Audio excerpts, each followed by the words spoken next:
was a sadistic murderer. He was called the Hangman of Riga. My God, this is a Nazi criminal. What is he doing here? This is something that the state of Israel could not tolerate. The plan is like the best spy novel. Gather all possible intelligence about him, befriend him, and kill him.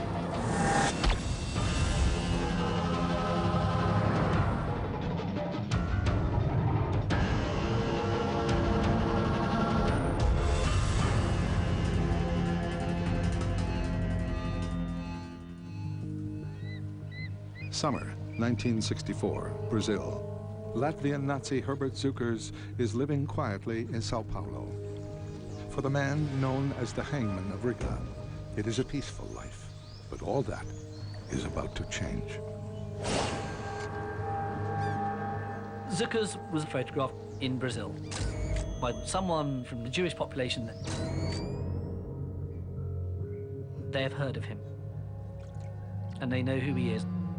Cukurs was involved in some of the most vile crimes of the Second World War. Cukurs, together with the Latvian Nazis, killed thousands of innocent people, children and elder people and women. And there's a lot of testimony, which I've read in archives from after the war, in which Cukurs, the name keeps coming up. The photos of Cukurs travel halfway around the world to a special Nazi hunting unit within Israel's Secret Service. They kick off one of the most daring missions in the Mossad's history.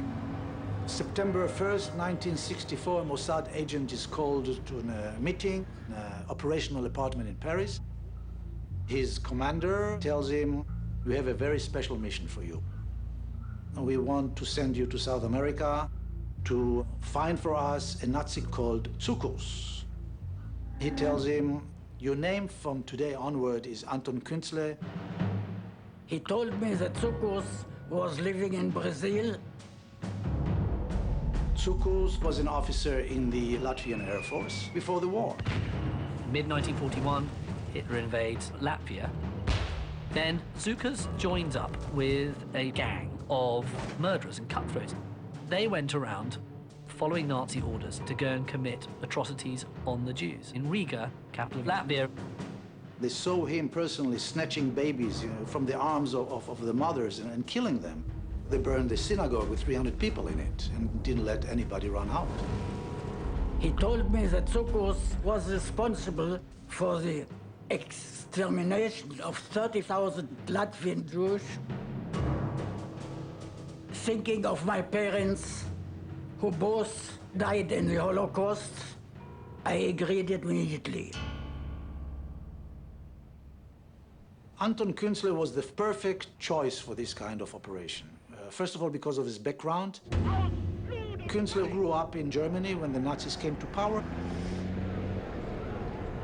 German was his mother tongue. He was part of the team that kidnapped Eichmann 4 years earlier. unlike a desk murderer such as Adolf Eichmann, Cukurs literally had blood on his hands. And they think, what are we going to do? Are we going to do another Eichmann? Are we going to kidnap him? Conduct a trial? Or are we going to do something quite different? They decided this time not to kidnap him and not to put him on trial, but to execute him and have the public reaction to it. The plan: Künzle will befriend Cukurs and lure him out of Brazil. Assassinating him on Brazilian soil is risky. There could be retaliation against the large Jewish population. If Künzle is caught, he could be executed. We called him the deceased from the beginning. We were confident the mission will succeed. They wanted to make Nazis all over the world fear of their life. Despite the danger, the Mossad agent has one condition. I asked to go only alone. No squad to watch about me. If it was discovered that somebody was guarding me, it might be my end. But to work alone, he needs a cover story. I became an Austrian businessman, Anton Künzle, who was a former Nazi, who intended to develop tourism to Brazil. I started growing a mustache.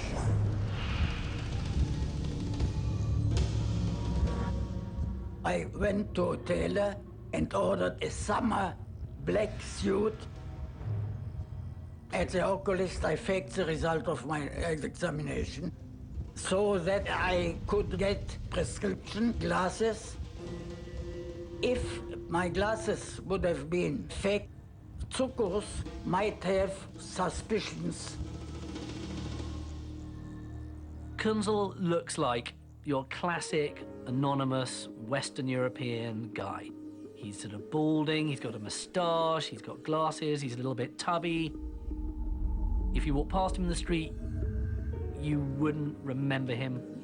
And he's the perfect spy. My bald head and my belly are the means which make me trusted to everybody I meet. He gets a new passport, and then he goes around Europe creating this completely new identity. He printed business cards. He ordered special and expensive stationery. He relied on that absence of global communication to get every piece of paperwork he needed. Everything is like something out of a real vintage thriller. Armed with a new identity, the Mossad spy begins the next phase of his assignment, the hunt for the Hangman of Riga.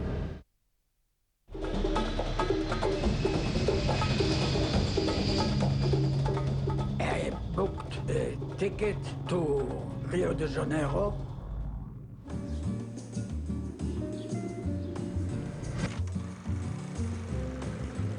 I intended first to stop at Rio de Janeiro to know what Brazil is like, and then to advance to Sao Paulo, close to the objective.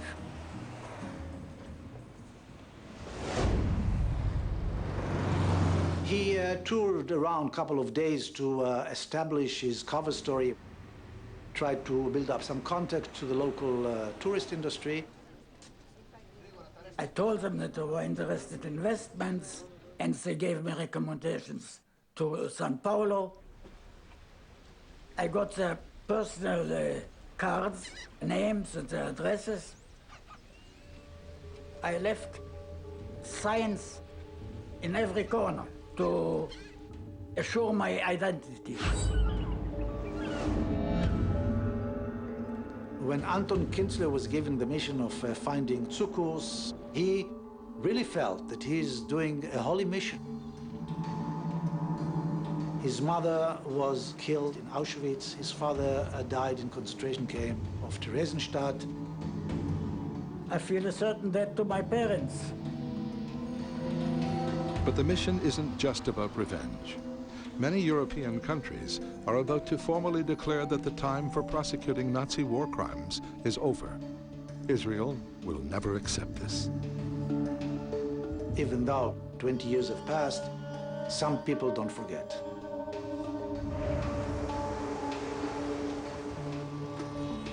After a week in Rio, Künzle moves to Sao Paulo and his target, Herbert Cukurs.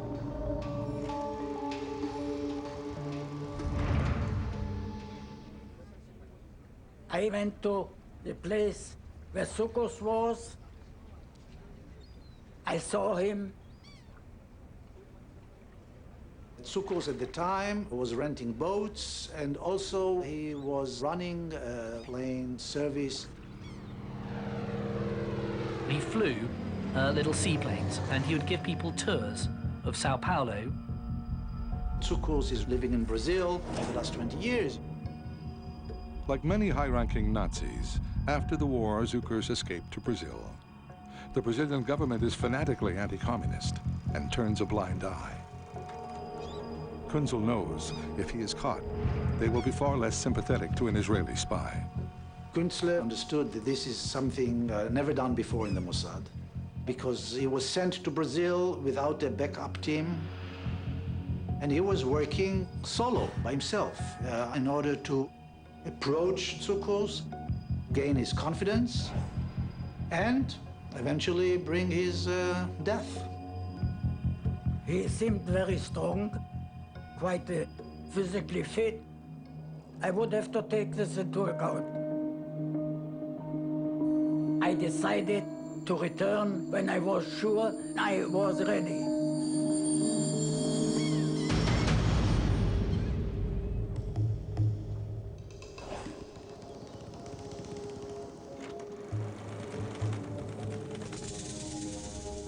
"48 hours after sighting his target, Agent Kunzel returns to the marina, this time to meet with Herbert Cukurs. I decided to hire him for sightseeing flight over Sao Paulo. Cukurs is a very good pilot. In the 30s, he was a national hero in Latvia because he built an airplane, flew from Riga to Gambia in West Africa, non-stop flight. Cukurs was indeed the Latvian Limburg, the most famous man of daring do in Latvia and that part of the world at the time. After the flight, the Latvian Nazi invites the Israeli spy for a drink.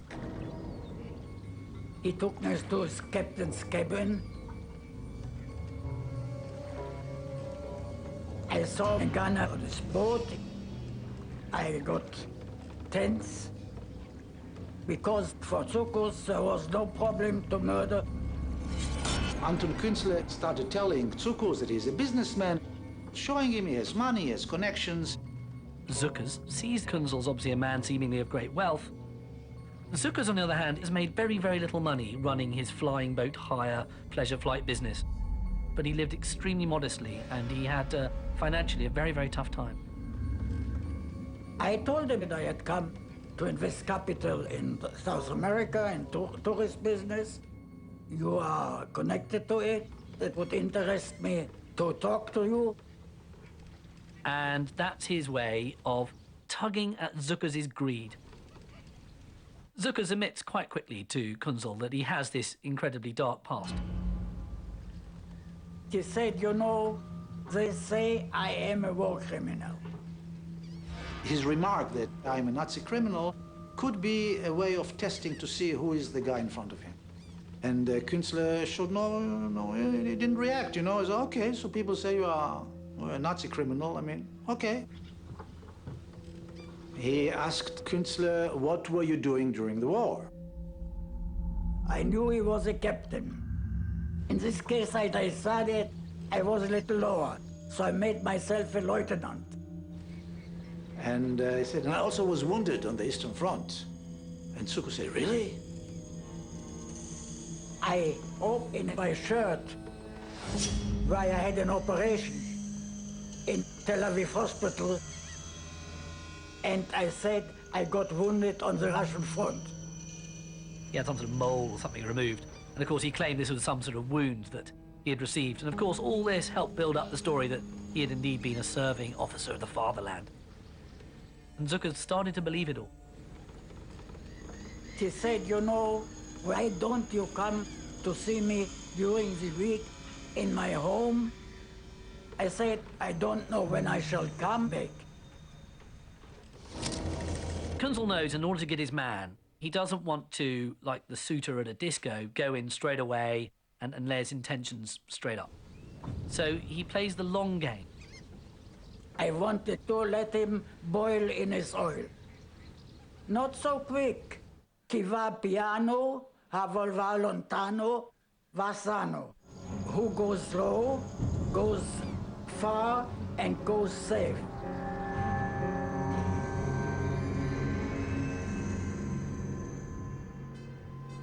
Künzle went back to the hotel and he sent a message back to headquarters in Tel Aviv.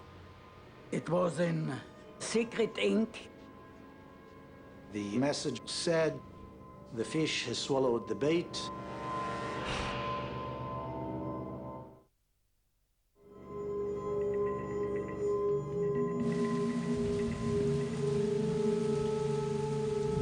I left him in doubt, and after a week or so, came back. Cukurs invites Kintzel to have dinner with his family. He lived in a house which looked like a fortress. It's a fortified house with barbed wires around and dogs and searchlights. It was defined enough to show him, look, I'm well protected. It's really going into the lion's lair. No backup team, no protection. If the family is suspicious that he's maybe a Mossad agent, they can kill him, throw away his body, nobody will know about it. I meet his wife, his son. Cukurs shows him his medals from the war. He showed him his collection of guns, handguns, a Mauser, a Beretta, you know, different calibers. I thought it might be a warning. He thought, I like you, but be sure to know that I know how to protect myself. Cukurs wants to always make out that he's the big man, and at the same time as Kunzel's trying to subtly impress Cukurs, Cukurs is not so subtle in the way he tries to impress Kunzel. So he tries to make out, I'd be a good business partner for you, and he claims he has this plantation outside town.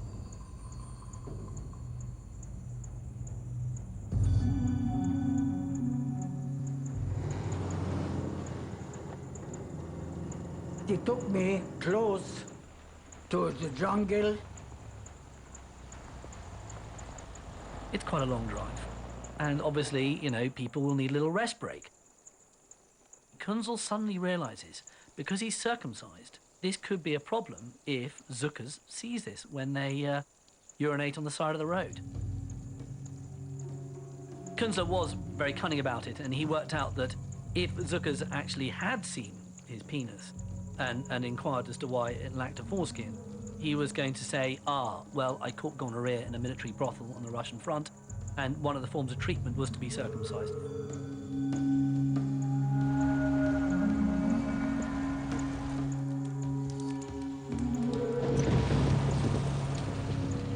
At the plantation, the stakes are suddenly raised. Cukurs says, hey, I want to have a little shooting match, a little competition with you. He had a sporting rifle with him. I thought it might be my end. Could Cukurs have been more cunning than him? Could he have lured him up to the banana plantation to kill him? So they set up a target. Cukurs shoots first.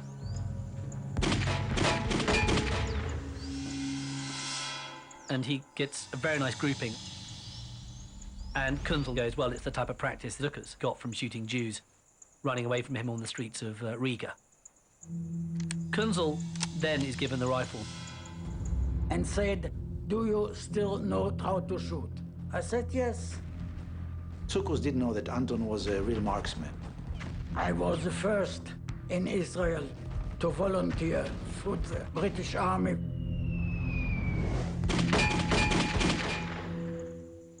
Künstler made 5 or 6 beautiful shots.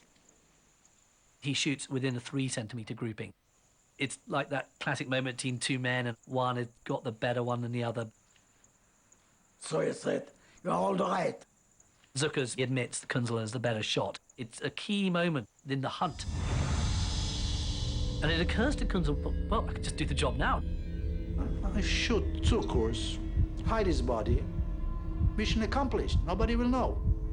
I decided not to execute it. I was afraid I might be discovered. In Brazil at the time, there was still capital punishment.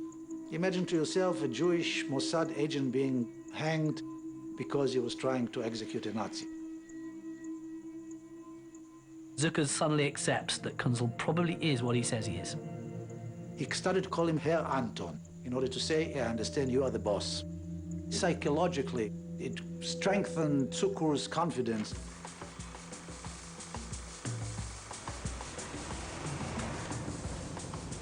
Over the following weeks, the Israeli spy gets closer to the marked man. He takes him for a round of nightlife, you know, glamour. He notices Cukurs is very in control. He nurses his drinks, and he's very nervous about those around him. And at one point, he even suspects one of the waiters, I think, of being Jewish, and thinks that maybe this guy is following him.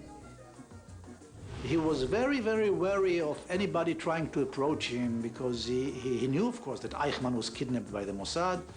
And at the time, there were stories that the Mossad is hunting Nazis all over the world. Cukurs is borderline paranoid. Anton Künzle continued all the time slowly to implant the seeds of trust in Cukurs' mind. A sentence here, sentence there about his financial abilities and his companies. The moment I am in action, I am very cool. I was confident. Cukurs trusted me. He keeps feeding Cukurs little tidbits that we maybe will set up some company here to do this. Maybe you could get involved, Herbert, me old friend. But Künzle can tell that there is that suspicion there. So he's very careful not to promise him too much. And Cukurs is getting greedier and greedier. The ka-ching sound is going in his head. He's thinking there's some cash here. Maybe this Mr. Künzle is his way out of lower income class to the world that Cukurs believes he should belong to, like his heydays in the Second World War.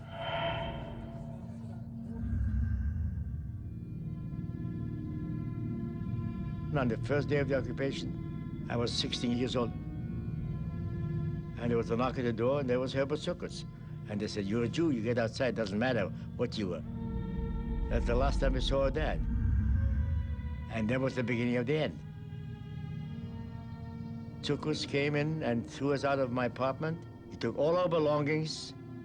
They built a ghetto in the outskirts of town.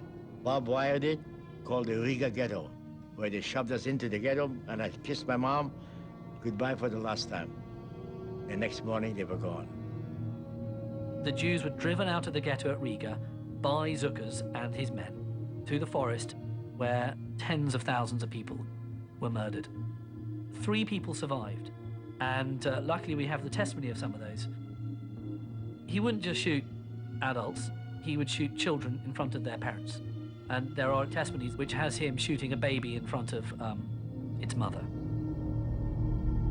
Within 4 months, I lost my mother and father. My entire family was wiped out. They were killed in the mass graves. You could hear screaming and hollering. The children were hollering, the women was crying. We could actually hear the guns. Later on, Cukurs occupied my apartment. And at nighttime, he would have me come upstairs to my own apartment and play the piano while he was entertaining his girlfriends. I could hear Cukurs laughing and drinking and having fun, and there I am sitting and playing. It was horrible. Even though I survived, it's something I can never get over.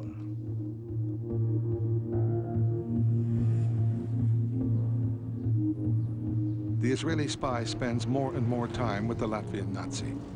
They scout for new investments. They plan future businesses. Künzle realizes after many more meetings with Cukurs that things are going extremely well. And he realizes that things are now getting into place in order to actually perform the final part of the mission, i.e. the execution. 3 weeks after their first meeting, Künzle tells Cukurs he has to return to Europe to take care of business. I said, I shall send you a telegram, and I left for Europe. I left him hoping he would be again a rich and important person. But when Anton Künzle returns to South America, he will not be alone. In Europe, Anton Künzle plans the next phase of his operation against Nazi Herbert Cukurs. Künzle goes back to Paris, where he discusses with his fellow agents what's the best place to kill him.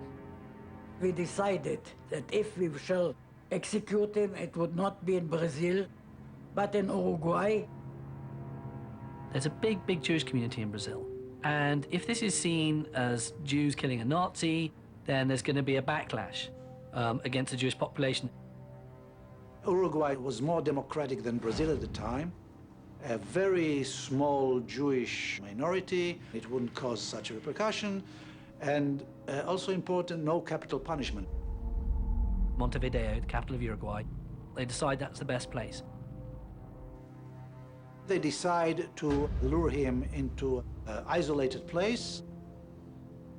Someone from the team would read to him a charge that he was personally responsible for the murder of 30,000 Jews of Riga and execute him on the spot.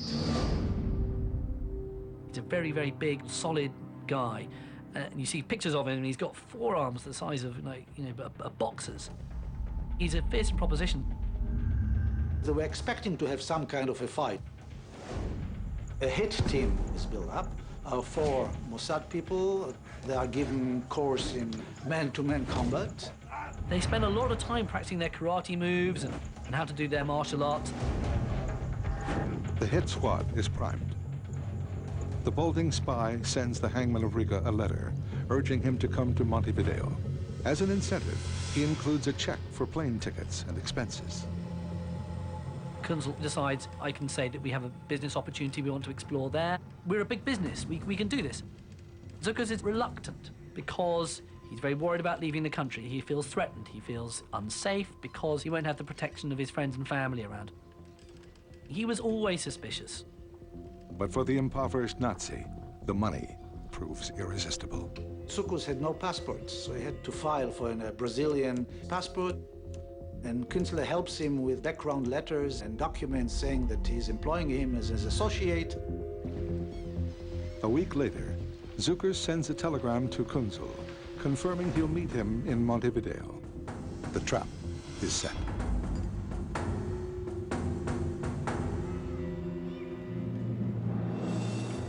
The team of Mossad agents fly out, and they fly into different places at different times, but they all meet in Montevideo in order to plan the next part of this mission.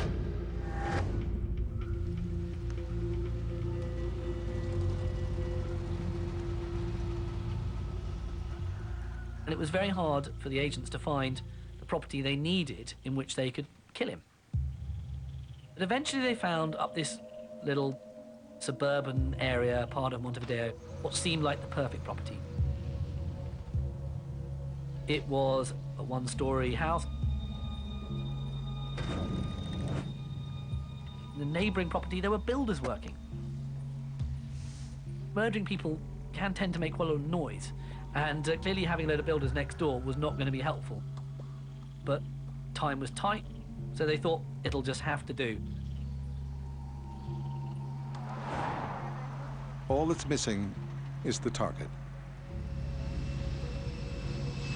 To ensure Cukurs doesn't back out, Künstler decides to meet him in Sao Paulo and travel with him to Montevideo. And at Sao Paulo, he steps off the plane, and there's Cukurs, ready to greet him.